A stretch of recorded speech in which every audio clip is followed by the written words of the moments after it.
Tashi Delek. Can you say Tashi Delek? That's how you say hello in Tibet. Welcome to Patrika's Little Star Cafe.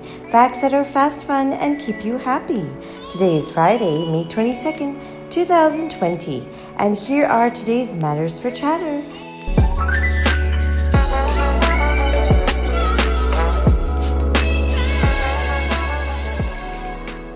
Number 1. Do you know who the Dalai Lama is? He is the head of the Tibetan Buddhism sect, and the current Dalai Lama is Tenzin Gyatso.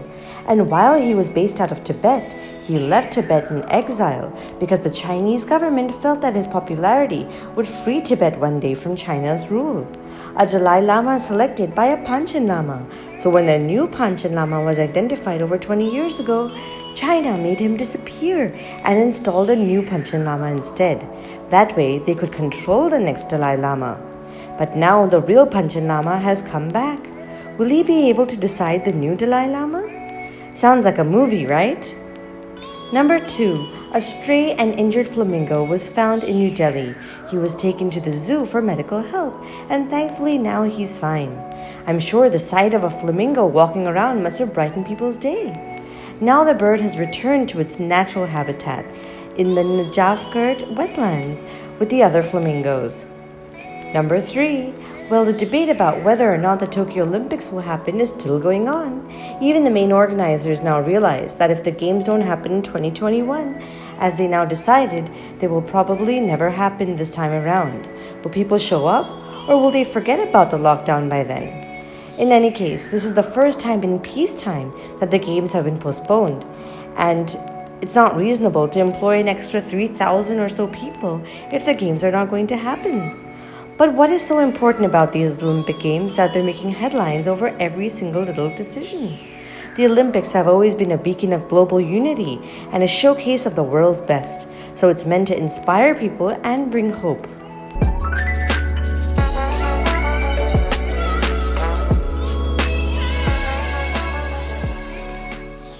And now for today's mega matter.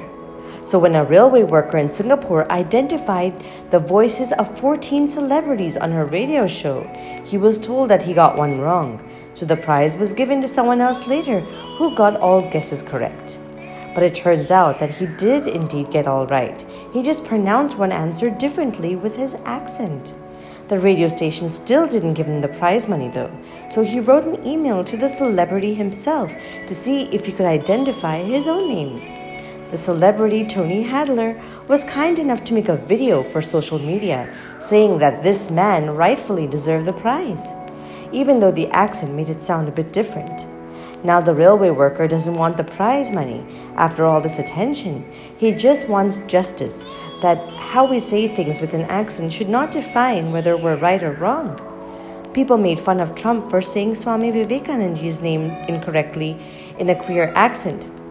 But can we put ourselves in the shoes of an American or a Britisher or a Frenchman who can't understand their language in the accent of an Indian or a Frenchman or a Japanese or an Australian even, or any other foreigner? Today's word of the day is slang. That's a slightly casual form of a language.